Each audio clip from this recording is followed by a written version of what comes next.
Zaključna tekma in tudi vrhunec priprav v turškem Beleku se je končala s porazom proti močnemu ruskem Zenitu 1:3. Za moštvo Roberta Mancinija je bil to glavni test in generalka pred četrtkovim obračunom v Ligi Evropa proti glasgowskem Celticu, za Mariborčane pa zadnja tekma pred vrnitvijo domov v Maribor. Kar nekaj nogometašev je bilo večji del tekme na terenu, relativno malo menjav za tale zadnji test, pri katerem so manjkali Viler, Mlakar in Mešanović.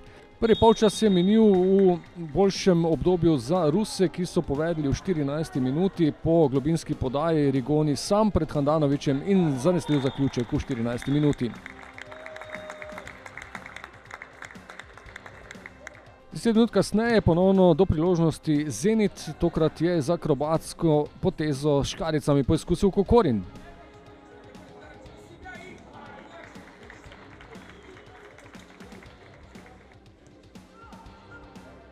Dve minuti po poskusu Kokorina, Tavares s kakih dobrih 20 metrov preko gola.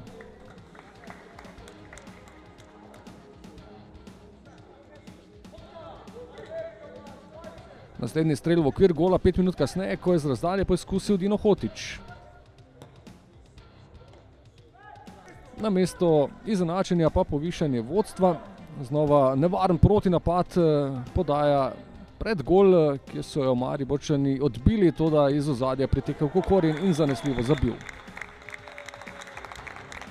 Le nekaj minut kasneje, v 36 minuti, nova priložnost, tokrat z prostega strela Dervišević. Le minuto kasneje je z razdalje poizkusil tudi Pihler. In za zaključek prvega polčasa kratka kombinacija, 2 minuti pred koncem prvega polčasa, Bohar do Hotića, ta pa iz prve nekoliko mimo leve vratnice.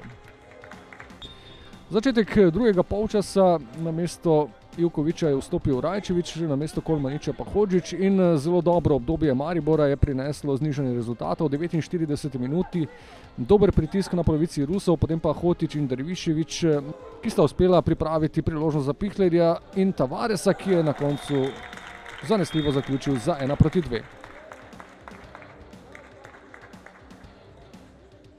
Le 2 minuti kasneje znova priložnost, tokrat idealna situacija, podaja z leve strani po tleh, tam pa je Hotić žogo usmeril malo preko gola. Naslednja priložnost za izenačenje, vole Pihlerja, ki je zletel preko prečke.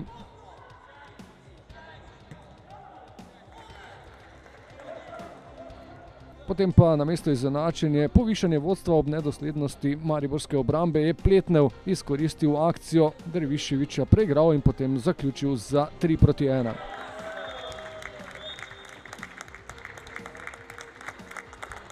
Ob koncu tekme, ko je že kazalo, da se bo končalo s tem rezultatom, še nekaj razburjenja. Najprej poizkus Vršiča po kotu, ki ga je Lodigin ob pomoči vratnici zbil. Prekršek nad Zahovićem je prinesel kazenski strel, toda Luka Zahović v prvo ni bil uspešen, Lodigin je njegov strel ubranil.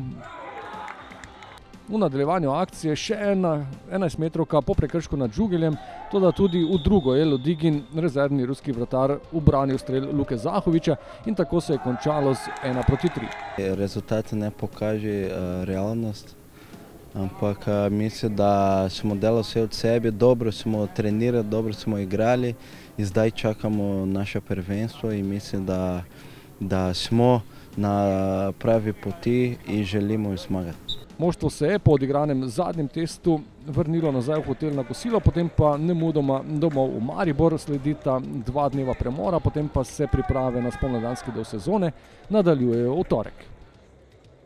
Drugi zaporedoma imamo slabe rezultate, vendar naredimo dobre temelje, zelo dobre temelje, ker je veliko tega dobrega in od spremov naprej, od tega, kako smo sodelovali na igrišču, kako imamo razdalje dobre in tudi kako smo danes, kar sem recimo pogrešal na zadnjih tekmah, nismo veliko zaključevali na gol, danes smo pa bistveno več imeli bistveno več tudi, vsaj v drugem polčasu, nekih možnosti za zaključek, tudi lepe priložnosti.